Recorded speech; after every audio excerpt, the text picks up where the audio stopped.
الحمد للہ وکفا والسلام علی عبادہ الذین اصطفى اما بعد فاعوذ باللہ من الشیطان الرجیم بسم اللہ الرحمن الرحیم۔ حضرات محترم، آپ حضرات درس حدیث سماعت کر رہے ہیں، اور درس حدیث میں جو ہمارا نیا باب شروع ہوا ہے وہ ہے غیبت کا حرام ہونا اور زبان کی حفاظت کا باب ہے۔ اللہ نے شاہ فرمایا وَلَا تَقْفُ مَا لَيْسَ لَكَ بِهِ عِلْمٍ إِنَّ السَّمْعَ وَالْبَصَرَ وَالْفُؤَادَ كُلُّ أُولَئِكَ كَانَ عَنْهُ مَسْئُولًا۔ اللہ تعالیٰ نے شاہ فرمایا اور اس بات کے پیچھے نہ پڑ جاؤ جس کا تمہیں علم ہی نہیں ہے۔ بے شک تمہاری سماعت، تمہاری بصارت، تمہارا دل، اس کے بارے میں تم سے پوچھا جائے گا، اس کا حساب ہوگا۔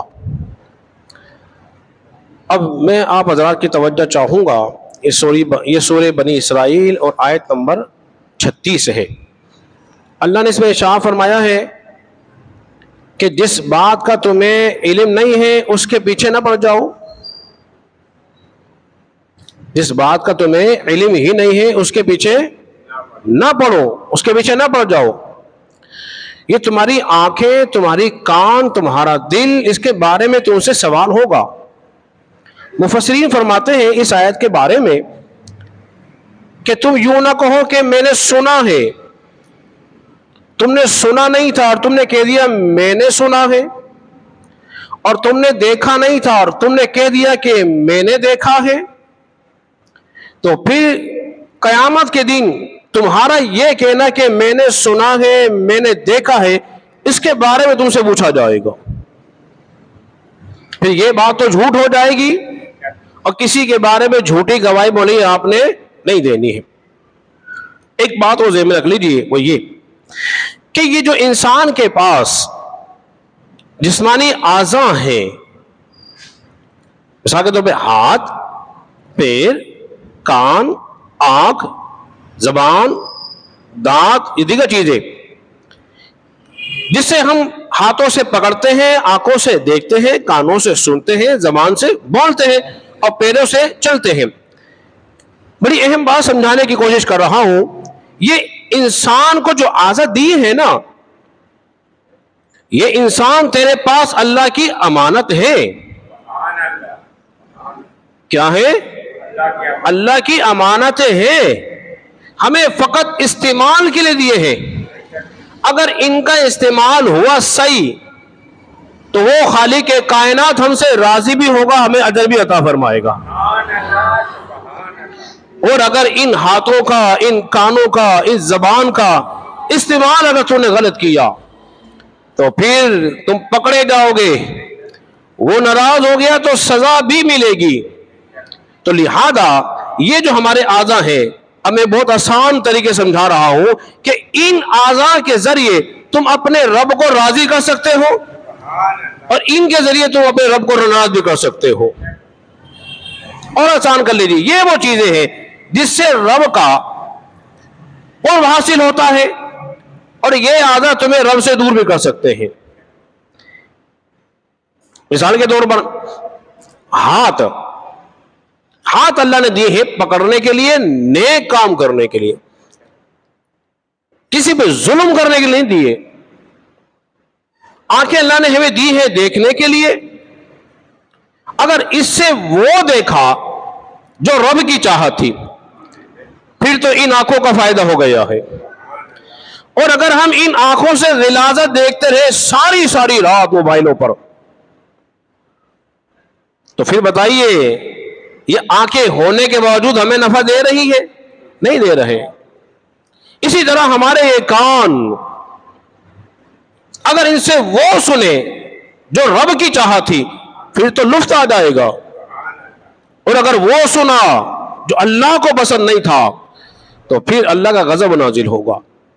اور ان پیروں سے چل کر اگر مسجد کی طرف آئے تو ہر قدم پہ نیکی مل رہی ہے۔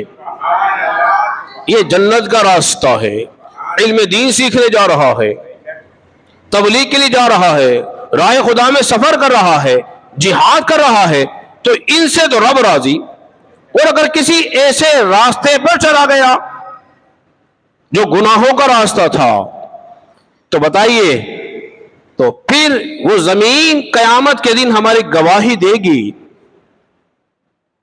کیا دے گی؟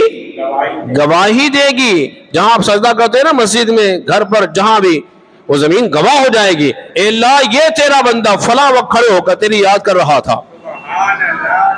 اور جس مقام پہ انسان گناہ کر لیتا ہے تو پھر وہ زمین اس مقام کی گواہی دے گی کہ اس نے فلاں جگہ بیٹھ کے اس نے گناہ کیا تھا. تو لہذا تم بے خبر نہیں ہو جاؤ. کوئی یہ نہ سمجھے کہ کوئی دیکھنے والا موجود نہیں ہے. اگر ایک کیمرہ لگ جائے کسی محفل میں اور وہ زوم کر رہا ہو، گھوم رہا ہو، ہم ایک دم سیٹ کریں ذرا کیمرہ آ رہا ہے، کوئی ایسی حرکت نہیں کریں کہ اگر دیکھیں گے تو لوگ کیا کہیں گے بعد میں. ہم اپنے آپ کو سیٹ کر لیتے ہیں، تصویر اچھی آئے گی، مووی اچھی آئے گی، لوگ دیکھیں گے فلاں بھی بیٹھا ہوا تھا. ارے کوئی دیکھے نہ دیکھے، جہاں سب کی آنکھیں بند ہو جاتی ہیں رب کائنات دیکھ رہا ہوتا ہے. تو اس وقت کیا ہوگا؟ تقوی پرہیزگاری تنہائی کا ہے، لوگوں کے سامنے کا نہیں ہے. کاش یہ عقیدہ راسخ ہو جائے کہ میرا رب مجھے دیکھ رہا ہے تو انسان گناہوں سے بچ جائے گا. آخری بات پھر اپنی گفتگو ختم کرتا ہوں. الزام تراشیاں، جھوٹی باتیں کس سے ہوتی ہیں بولیے؟ زبان سے ہوتی ہیں. حکایت میں آتا ہے کہ ایک عورت جو تھی وہ غسال تھی،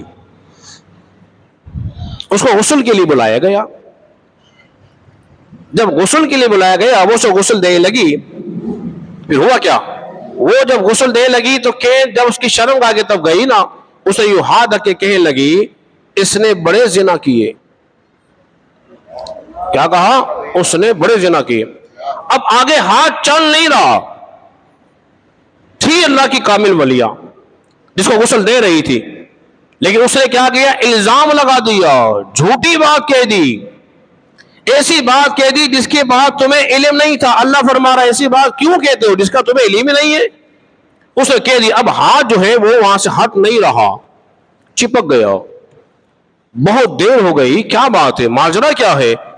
پتا کیا گیا تو معاملہ یہ ہے. اب کرے تو کیا کرے؟ اس وقت کے سب سے بڑے عالم دین مفتی صاحب کے بعد اب گئے اور جانے کے بعد مسئلہ پوچھا. انہوں نے کہا اس عورت پہ حد جاری کرو. کیا کرو؟ حد لگاؤ، مفتری کی سزا دو. جب سزا پوری ہو جائے گی ہاتھ خود بخود ہٹ جائے گا. تو لہذا کسی پہ بہتان نہ باندھے، کسی کی عزت کو پامال نہ کرے، ہر ایک کی مال و جان کا تحفظ کرے. اس لیے کہ یہ اعضا، یہ آنکھ، یہ زبان جو ہے یہ ہمارے پاس استعمال کے لیے دی ہے، اور کل قیامت کے دن اس کے متعلق ہم سے سوال ہوگا. تو بتاؤ پھر رب کے حضور ہم کیا جواب دیں گے؟ یہ زبان اگر ذکر اللہ کرتی رہی تو پھر تو لطف آ جائے گا، مزہ آ جائے گا.